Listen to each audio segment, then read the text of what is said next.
ദില്ലി മുഖ്യമന്ത്രി അരവിന്ദ് കെജ്രിവാളിന് ഇടക്കാല ജാമ്യം നൽകുന്ന കാര്യം പരിഗണിക്കുമെന്ന് സുപ്രീംകോടതി. ലോക്സഭാ തെരഞ്ഞെടുപ്പിന്റെ പശ്ചാത്തലത്തിലാണ് ഇക്കാര്യം ആലോചിക്കുന്നതെന്നും സുപ്രീംകോടതി.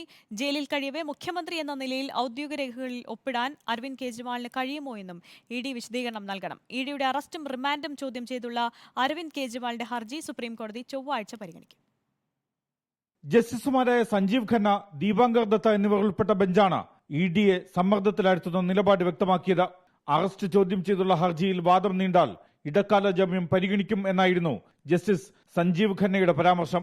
ലോക്സഭാ തെരഞ്ഞെടുപ്പ് സാഹചര്യം പരിഗണിച്ചാണ് ഇക്കാര്യം ആലോചിക്കുന്നതെന്നും സുപ്രീംകോടതി വ്യക്തമാക്കി. ദില്ലി കള്ളപ്പണ ഇടപാട് കേസുമായി ബന്ധപ്പെട്ട് ഇ.ഡിയോട് ഒന്നും ചോദിക്കുന്നില്ല. പക്ഷേ ചൊവ്വാഴ്ച ചോദിക്കും.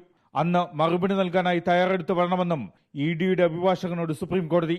ജയിലിൽ കഴിയവേ മുഖ്യമന്ത്രി എന്ന നിലയിൽ അരവിന്ദ് കെജ്രിവാളിന് ഔദ്യോഗിക രേഖകളിൽ ഒപ്പിടാനാകുമോ എന്നും ഇ.ഡി വിശദീകരണം നൽകണം. കള്ളപ്പണ നിരോധന നിയമത്തിലെ കമ്പനി എന്ന നിർവചനത്തിൽ രാഷ്ട്രീയ പാർട്ടിയായ AAP വരുമോ എന്നും ഇ.ഡി മറുപടി നൽകണം. ഇതിനായി ചൊവ്വാഴ്ച രാവിലെ തന്നെ അരവിന്ദ് കെജ്രിവാളിന്റെ ഹർജി പരിഗണിക്കുമെന്നും സുപ്രീംകോടതി വ്യക്തമാക്കി. അരവിന്ദ് കെജ്രിവാളിന് ഇടക്കാല ജാമ്യം നൽകുന്ന കാര്യം പരിഗണിക്കും മുമ്പ് ഇ.ഡിയുടെ ഭാഗം കൂടി കേൾക്കണമെന്ന് additional solicitor general SV Raju ആവശ്യപ്പെട്ടു. മാർച്ച് 16-ന് അറസ്റ്റ് ചെയ്യപ്പെടും വരെ അരവിന്ദ് കെജ്രിവാൾ കേസിൽ പ്രതിയല്ലെന്നായിരുന്നു അഭിഷേക് മനു സിംഗ്വിയുടെ വാദം. ഇ.ഡിയുടെ കയ്യിൽ പുതിയ തെളിവുകളില്ലെന്നും അഭിഷേക് മനു സിംഗ്വി വാദമുയർത്തി. പ്രതി കുറ്റം ചെയ്തുവെന്ന് ബോധ്യപ്പെടാനുള്ള തെളിവുകൾ മതിയെന്നും എല്ലാ തെളിവുകളും പരിശോധിക്കേണ്ടതില്ല എന്നുമായിരുന്നു ഇ.ഡിയുടെ അഭിഭാഷകന്റെ വാദം. Legal desk reporter.